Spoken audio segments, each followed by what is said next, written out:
Hello viewers, నేను మీ దివసం ఎదురమైన లంకేష్ మాట్లాడుతున్నాను. మనం రేపటి వాతావరణ పరిస్థితి, అలాగే జూన్ మొదటి వారంలో వాతావరణ పరిస్థితి ఏ విధంగా నమోదవుతుంది, ఋతుపవనాలు మనకి ఎప్పుడు ప్రవేశిస్తాయి అన్న దాని గురించి ఈ వీడియోలో వివరంగా చూద్దాం. ముందుగా ఈ వీడియోని ఎక్కడ స్కిప్ చేయకుండా చివరి వరకు చూస్తారని, అలాగే ఈ వీడియో కనుక నచ్చినట్లయితే లైక్, షేర్, కామెంట్ తప్పనిసరి. కొత్త వాళ్ళైతే మన ఛానల్ని సబ్స్క్రైబ్ చేయండి, అలాగే పక్కనే ఉన్నటువంటి బెల్ సింబల్ని క్లిక్ చేయండి. ప్రస్తుతం చూస్తున్న శాటిలైట్ చిత్రం ప్రకారం అరేబియా సముద్రంలో భారీ మేఘాలు అనేవి విస్తరించి ఉన్నాయి. అలాగే ఈరోజు ఎక్కడ భారీ మేఘాలు అనేవి విస్తరించలేదు, కానీ సాయంకాలం సమయంలో ఉత్తరాంధ్ర అలాగే తిరుపతి జిల్లాల్లో కొద్దిపాటి మేఘాలు అనేవి విస్తరించాయి. కాబట్టి ఉత్తరాంధ్ర జిల్లాలో కొండ ప్రాంతాల్లో వర్షాలు అనేవి తేలిగ్గా నమోదయ్యాయి.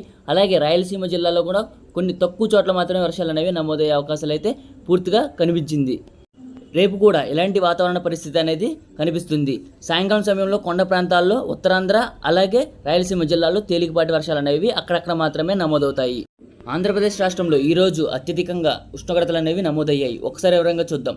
ఎన్టీఆర్ 44.3, పల్నాడు 43.6, తిరుపతి 43 డిగ్రీల ఉష్ణోగ్రతలు అనేవి అధికంగా ఈరోజు నమోదయ్యాయి. ఆ విధంగానే కృష్ణా డెల్టాలో ఘంటసాల 40.11, అవనిగడ్డ 39.4, నాగలంక బావుదేరిపల్లి 39.4, నాగలంక ఏటిమోగ 38.4, నందివాడ పాలకొండ 37.4 డిగ్రీల ఉష్ణోగ్రతలు అనేవి ఈరోజు అత్యధికంగా నమోదయ్యాయి. ఈరోజు సాయంకాలం సమయంలో ఉత్తరాంధ్ర జిల్లా నుండి కొండ ప్రాంతాల్లో వర్షాలు అనేవి తేలిగ్గా నమోదయ్యాయి. ఎక్కడ భారీ వర్షాలు అనేవి ఈరోజు ఎక్కడా నమోదవ్వలేదు. రేపు కూడా ఈ రోజులాగా యథావిధిగా ఎండ తీవ్రత అనేది అధికంగా నమోదవుతాయి. రేపు కూడా వర్షాలు అనేవి చాలా తక్కువ చోట్ల మాత్రమే నమోదయ్యే అవకాశాలు అయితే కనిపిస్తుంది. మార్నింగ్ సమయంలో ఎండ తీవ్రత, అలాగే మధ్యాహ్నం సమయంలో వడగాళ్ళు, అలాగే సాయంత్రం సమయంలో ఉక్కపోత అనేది ఆంధ్రప్రదేశ్ అలాగే తెలంగాణ రాష్ట్రంలో నమోదయ్యే అవకాశాలు అయితే పూర్తిగా కనిపిస్తున్నాయి. ఎక్కడ వర్షాలు అనేవి నమోదవ్వవు. మనకి జూన్ మొదటి వారంలో వాతావరణ పరిస్థితి ఏ విధంగా నమోదవుతుంది అన్న దాని గురించి వివరంగా చూద్దాం. జూన్ మొదటి వారంలో మనకు మార్నింగ్ నుంచి మధ్యాహ్నం వరకు ఎండ తీవ్రత ఉంటుంది. అలాగే సాయంకాలం సమయం నుంచి ఒక్కసారిగా వాతావరణం మారి ముందుగా వర్షాలు అనేవి రాయలసీమకు వర్షాలు అనేవి విస్తరిస్తాయి. అర్ధరాత్రికి మధ్యాంధ్ర అలాగే ఉత్తరాంధ్ర జిల్లాల్లోకి విస్తరించే అవకాశాలు అయితే కనిపిస్తున్నాయి. జూన్ 1వ తారీఖు రాత్రి సమయంలో రాయలసీమలో వర్షాలు అనేవి నమోదవుతాయి. అలాగే అర్ధరాత్రి సమయంలో మధ్యాంధ్ర జిల్లాలోకి వర్షాలు అనేవి విస్తరిస్తాయి. 2వ తారీఖు తెల్లవారుజామున సమయంలో కూడా కృష్ణా, గుంటూరు, బాపట్ల, అలాగే ప్రకాశం, విజయవాడ, ఏలూరు భాగాల్లో కూడా వర్షాలు అనేవి నమోదయ్యే అవకాశాలు అయితే కనిపిస్తున్నాయి. రాత్రి సమయంలో వర్షాలు ఉంటాయి, మార్నింగ్ సమయంలో కూడా వర్షాలు ఉంటాయి. మధ్యాహ్నం సమయంలో ఎండ తీవ్రత ఉంటుంది. అలాగే సాయంకాలం సమయం నుంచి ఒక్కసారిగా వాతావరణం మారి ఉరుములు మెరుపులతో వర్షాలు నమోదయ్యే అవకాశాలు అయితే పూర్తిగా కనిపిస్తున్నాయి.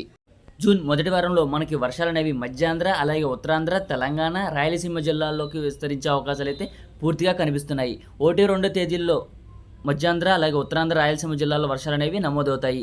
అలాగే జూన్ 4వ తారీఖున వర్షాల విషయానికి వస్తే మధ్యాంధ్ర జిల్లాలో వంటి కృష్ణా, గుంటూరు, బాపట్ల, ప్రకాశం, ఏలూరు, పశ్చిమ గోదావరి, కోనసీమ వివిధ జిల్లాల్లో మోస్తారు నుంచి భారీ వర్షాలు అనేవి ఉరుములు మెరుపులతో నమోదయ్యే అవకాశాలు అయితే పూర్తిగా కనిపిస్తుంది. అలాగే ఉత్తరాంధ్ర జిల్లా నుండి విశాఖపట్నం, విజయనగరం, కాకినాడ, తుని, అనకాపల్లి, పార్వతీపురం, మన్యం జిల్లా, అల్లూరి సీతారామరాజు జిల్లా, అలాగే తుని, యానం, రంపచోడవరం, సోంపేట, టెక్కలి, పలాస, బొబ్బిలి వివిధ పరిసర ప్రాంతాల్లో తేలికపాటి వర్షాలు నమోదయ్యే అవకాశాలు అయితే కనిపిస్తున్నాయి. రాయలసీమ జిల్లాలో వంటి అన్నమయ్య, సత్యసాయి, కర్నూలు, నంద్యాల, తిరుపతి, చిత్తూరు వివిధ జిల్లాల్లో మోస్తారు నుంచి భారీ వర్షాలు, అతి భారీ వర్షాలు నమోదయ్యే అవకాశాలు అయితే ఉరుములు మెరుపులతో నమోదయ్యే అవకాశాలు అయితే జూన్ మొదటి వారంలో కనిపిస్తుంది. అలాగే జూన్ మొదటి వారంలో అంటే జూన్ 8వ తారీఖున నైరుతి ఋతుపవనాలు రాయలసీమను తాకుతాయి.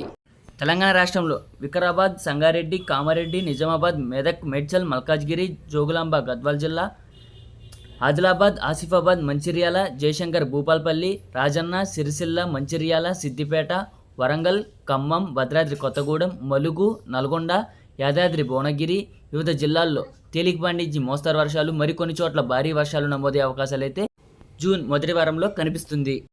నైరుతి ఋతుపవనాలు మధ్యాంధ్ర జిల్లాలకు అలాగే ఉత్తరాంధ్ర జిల్లాలకు జూన్ 2వ వారంలో విస్తరించే అవకాశాలు అయితే కనిపిస్తున్నాయి. జూన్ 3, 4 వారాల్లో మన ఆంధ్రప్రదేశ్ మొత్తానికి విస్తరించే అవకాశాలు అయితే పూర్తిగా కనిపిస్తున్నాయి.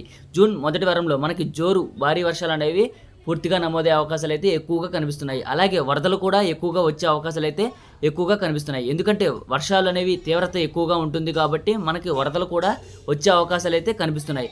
ఆ విధంగానే June, July, August, September, October అంటేనే మనకి అల్పపీడనం, వాయుగుండం, తుఫాన్లు సీజన్ అనేది మొదలవుతుంది. ఇక్కడి నుంచి మనకి వర్షాలు అనేవి పునఃప్రారంభం. రేపు కూడా యథావిధిగా ఎండ తీవ్రత అనేది కొనసాగుతుంది. జూన్ 1వ తారీఖున మనకి ఎండ తీవ్రత అనేది ఉంటుంది. సాయంకాలం సమయం నుంచి మనకు వాతావరణం ఒక్కసారిగా మారి రాయలసీమ జిల్లాలో వర్షాలు మొదలై అలాగే అర్ధరాత్రి సమయానికి మధ్యాంధ్ర ఉత్తరాంధ్ర జిల్లాలో వర్షాలు అనేవి నమోదవుతాయి. అలాగే జూన్ 2వ తారీఖు మార్నింగ్ సమయంలో వర్షాలు అనేవి కృష్ణా, గుంటూరు, బాపట్ల జిల్లాల్లోకి వర్షాలు అనేవి నమోదవుతాయి. మరలా ఎండ ఉంటుంది. మళ్ళీ సాయంకాలం సమయం నుంచి ఉరుములు మెరుపులు వర్షాలు అనేవి నమోదవుతాయి. ఆంధ్రప్రదేశ్ మరియు తెలంగాణ ప్రజలు ఎండన బారిన పడకుండా తగు జాగ్రత్తలు తీసుకోవడం మంచిది. అలాగే రాత్రి సమయంలో ఉక్కపోత అనేది అధికంగా నమోదవుతుంది. కాబట్టి జాగ్రత్త అనేది తప్పకుండా వహించండి. ఎప్పటికప్పుడు వాతావరణ సమాచారాన్ని యూట్యూబ్ కమ్యూనిటీలో అందిస్తాను. అలాగే ఈ వీడియో కనుక నచ్చినట్టయితే లైక్, షేర్, కామెంట్ తప్పనిసరి. కొత్త వాళ్ళైతే మన ఛానల్ని సబ్స్క్రైబ్ చేయండి. Thanks for watching this video.